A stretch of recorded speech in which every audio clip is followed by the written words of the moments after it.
Bom dia, boa tarde, boa noite.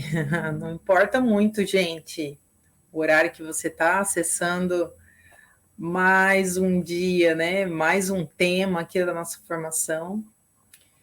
A formação para as pessoas que têm interesse em iniciativas formativas, permaculturais, espaços educacionais permaculturais dentro da cidade.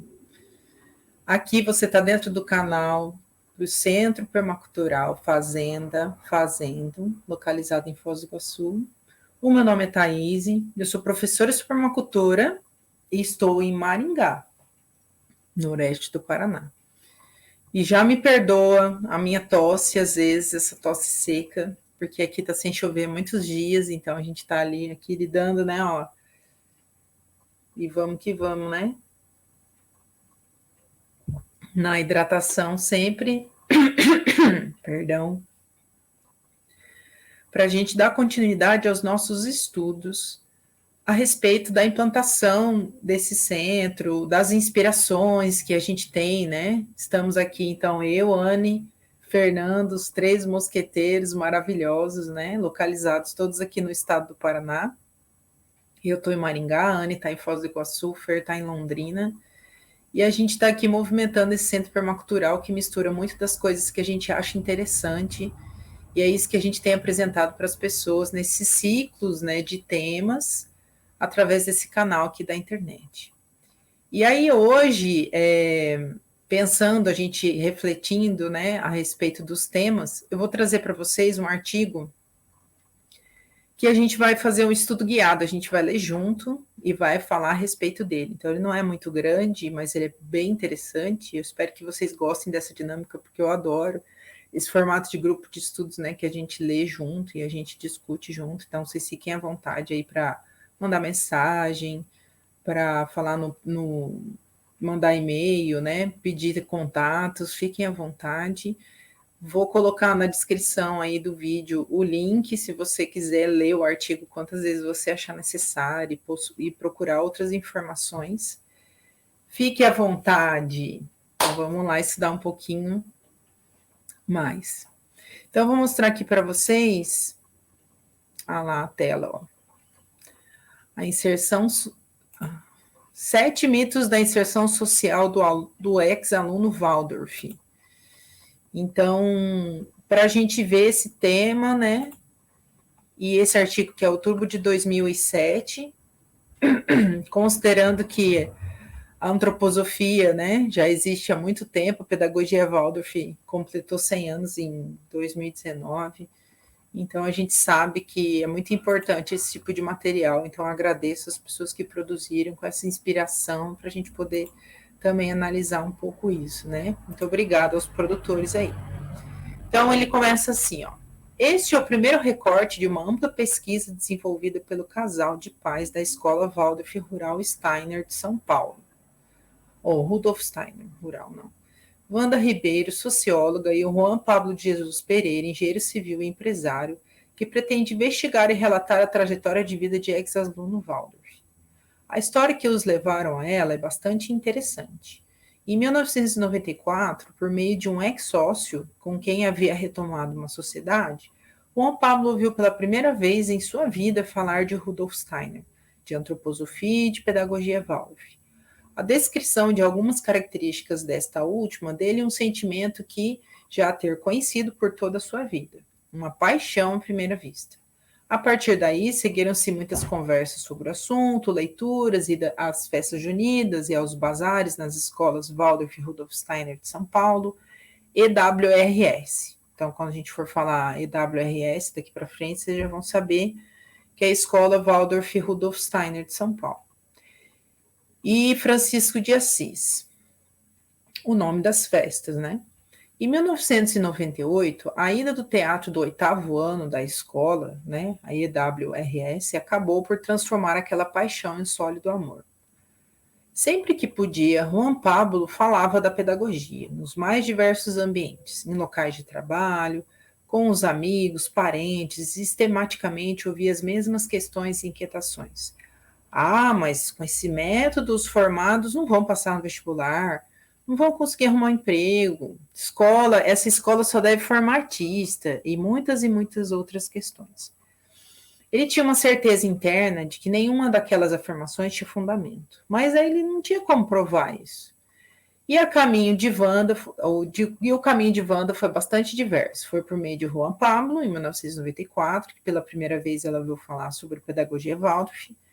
Para ela, tudo aquilo que ele relatava pareceu muito interessante, porém bastante distante da sua realidade.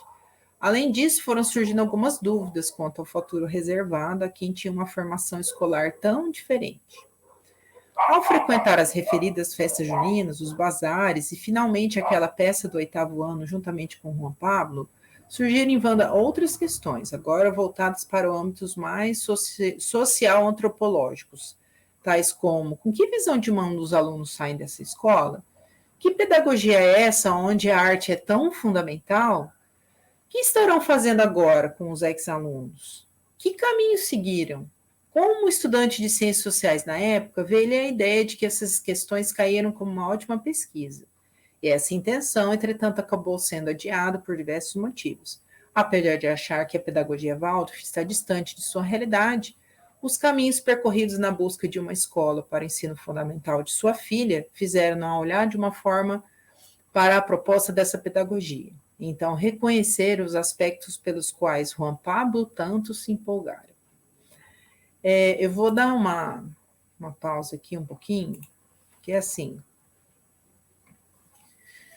Aqui a gente tem, até o momento, o relato de como que os pais chegam até a pedagogia, os primeiros questionamentos. Então, a gente tem o Centro Permacultural, né, trata-se de uma escola que é inspirada em. O que significa esse inspirada em? Né? A gente tem alguns elementos que são descritivos lá no PPP e que demonstram que a escola é inspirada em, por exemplo, o ensino separado em épocas, né, os professores em constante formação, que são dedicados, né, a estudos ao desenvolvimento do ser humano. Então, existem alguns elementos que trazem, né, para dentro de uma proposta, né, pedagógica, os elementos que correspondem à pedagogia Waldorf e à antroposofia. Então, isso não significa que é uma caminhada até a federação, né? Não significa nenhum caminho que ele é amarrado ao que a gente está dizendo aqui agora, ó, setembro de 2023. Até porque é uma comunidade que se forma para caminhar junto com esse espaço educativo. Então, a pedagogia Waldorf é um dos elementos, né, que compõe todo esse centro permacultural. Então, é bem importante deixar isso bem claro. E esses elementos também inspiram, né, a construção do formato de formação direcionada para adultos, para o trabalho com a permacultura, para o trabalho com os setores produtivos. Então, essa característica que a gente trouxe desse ex-aluno Waldorf, porque muitos dos pais, eles ficam em dúvida, né, sobre essa própria pedagogia, uma vez porque não ouviu falar, outros porque já ouviu falar, achou interessante, mas também tem essas mesmas perguntas que eles trazem, né, então eu já quis, assim, ler direto, né, o texto e fica parecendo essa coisa meio impessoal, mas é interessante porque esse é um texto é muito gostoso de ler, né? E eles relatam isso de uma maneira tão fluida, então queria dar uma pausa e justificar isso para vocês, para a gente continuar lendo, e eu vou parar também fazer outros comentários sobre isso, tá? Então vamos lá.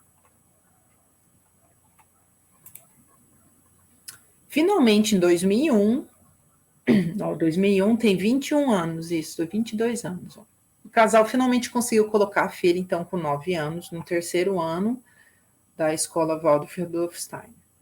E logo a seguir, Ropambo começou a participar do Conselho de Pais, tendo trabalhado até o ano de 2004, em praticamente todos os âmbitos possíveis para um pai dentro da escola Waldorf.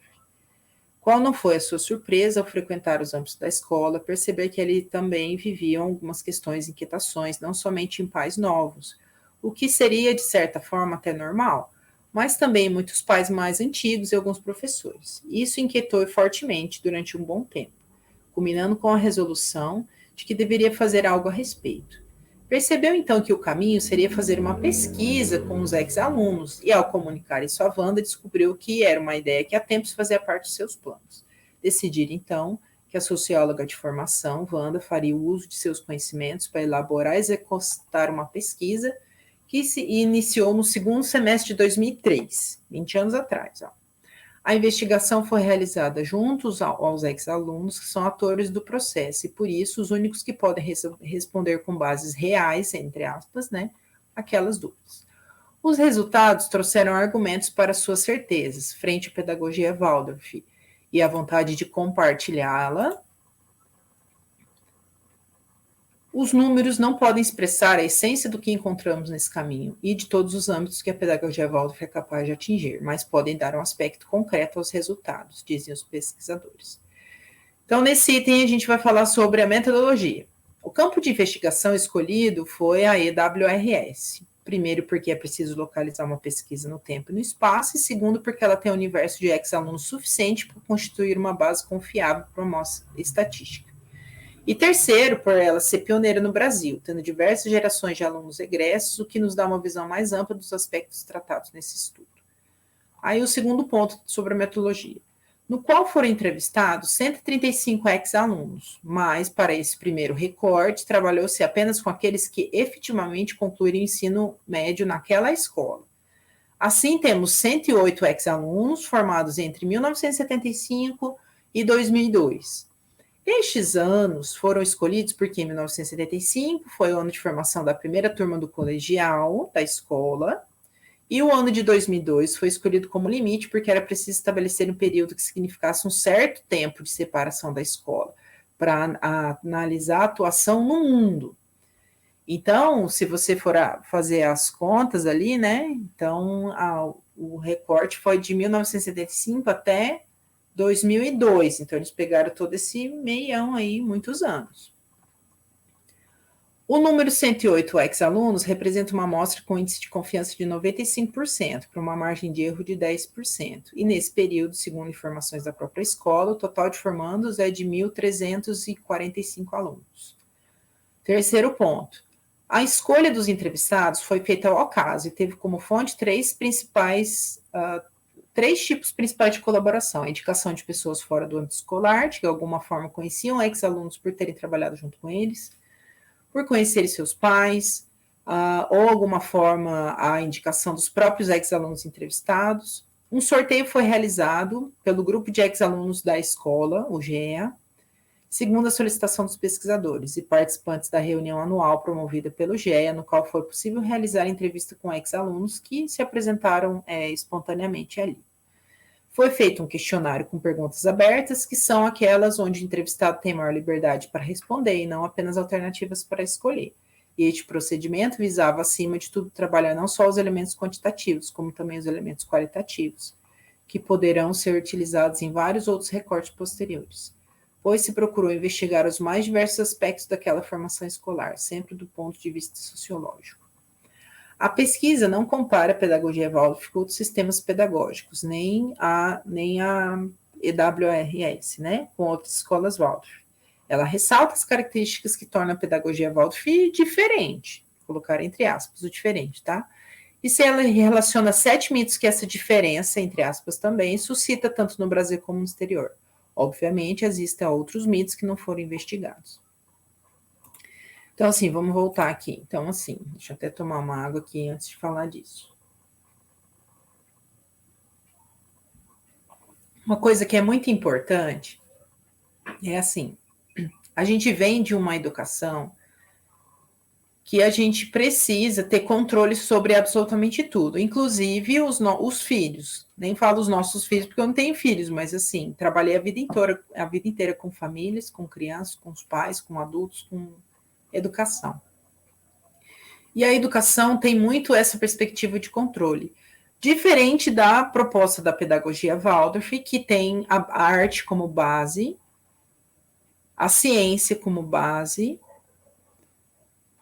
e como uma manifestação humana necessária de ser mostrada às crianças: olha, o que a gente fez até agora é assim, a natureza é assim, a gente pode atuar no mundo dessa forma. de uma maneira muito prática, né?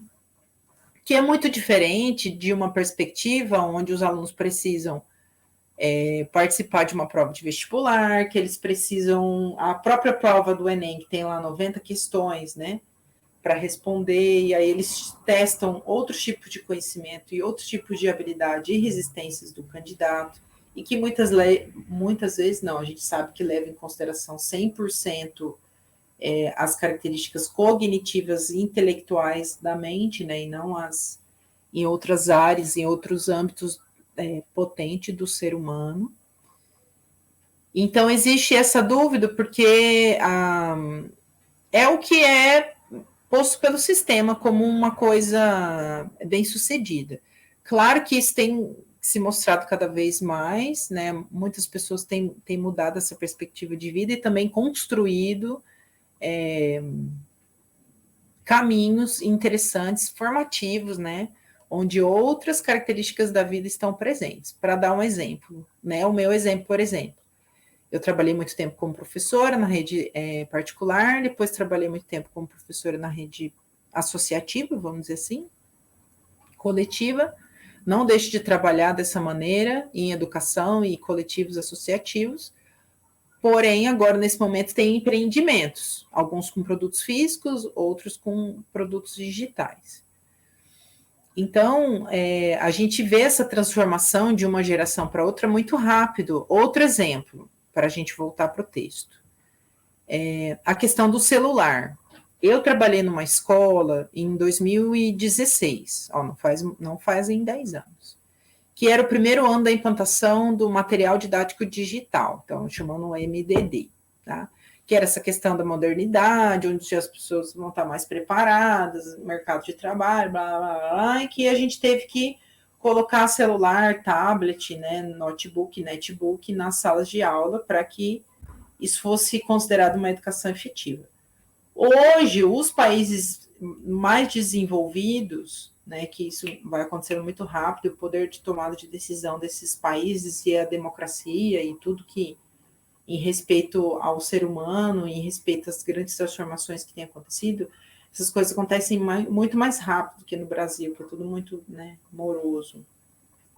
Eles já estão proibindo o celular dentro da escola, porque isso tem comprovadamente, né, e cientificamente, em muitos âmbitos da vida, psicologia, alimentação, né, que ele é prejudicial né, nesse momento escolar de atenção, de interação entre as pessoas, de aprender a conviver, né, e é isso, né, para mim, em outros lugares também deveria ter essa postura, mas vamos lá voltar ao texto, só para vocês entenderem um pouco como que essas questões educacionais vão mexendo bem com a cabeça dos pais, dos responsáveis pela formação das crianças e dos jovens, mas a gente tem esse negócio muito do controle, e quando a gente trabalha com a liberdade, com a pedagogia e com a natureza, que é a proposta, né, do Centro Permacultural Fazenda Fazendo, a gente tem esses elementos incontroláveis, que é a própria natureza. Então, nós temos outras ferramentas e outros elementos que a gente vai discutir ao longo dessa formação para lidar com ela. Mas hoje vamos voltar ao nosso texto aqui. Então, vamos lá. Perfil dos ex-alunos entrevistados.